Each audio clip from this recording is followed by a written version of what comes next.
For this project, you need a messy mat, which is up under Miss Yao's desk, and you need a coffee filter. You want to try to get your coffee filter nice and flat so that it is ready for you to draw your haunted house. You can look at a picture of a haunted house to get inspiration, but basically you can draw with a pencil. And the idea of a Victorian mansion is that it just has rectangles and then triangles on top of those rectangles, and then it has a lot of windows.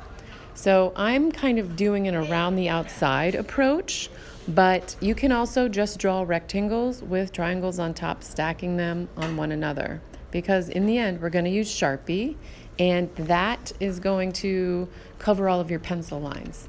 So my window style is flat on three sides with a curve around the top. So that's really easy to do, like a half oval shape for my windows.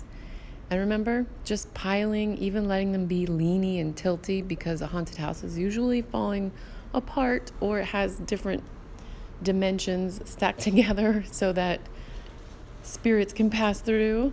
And you can actually draw whatever you want in Sharpie for this project. You could draw a black cat or something a little bit more simple. So I will have some suggestions on the board. The next thing you're going to do is outline this whole house with Sharpie so that you know where you will be coloring.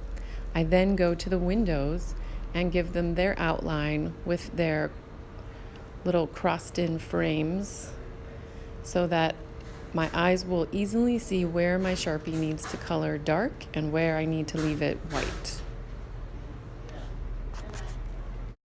And when you're done with that, you can start to slowly color in black.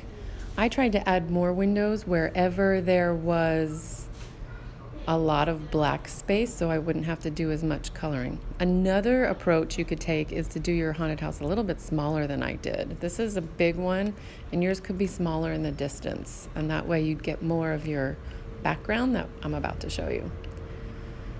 When you're coloring with Sharpie, there could be some fumes. So take breaks, stand up, take some deep breaths, put the lid on, and then you can go back to it. For a haunted house, I wondered if I could leave some scratchy lines. I wanted people to see the windows and know that I did my best on this art project.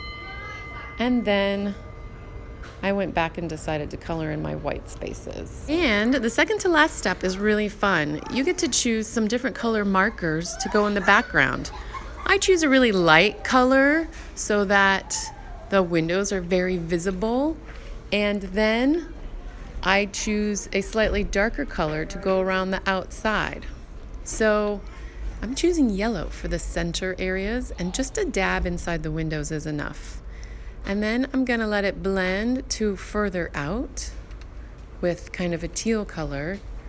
I'm going to blend then into a blue color. And then for your outside rim, I recommend a darker color applied right to the outside. This is where the messy mat also really helps. And notice I can leave some white because I will then take some drops of water and apply them to my art. After it dries, there will be an amazing tie-dye effect, and it'll look like a haunted Halloween night. Take your whole mat and your whole art to the drying rack. I found some areas I wanted to add color that were still dry. And then, voila, you are done.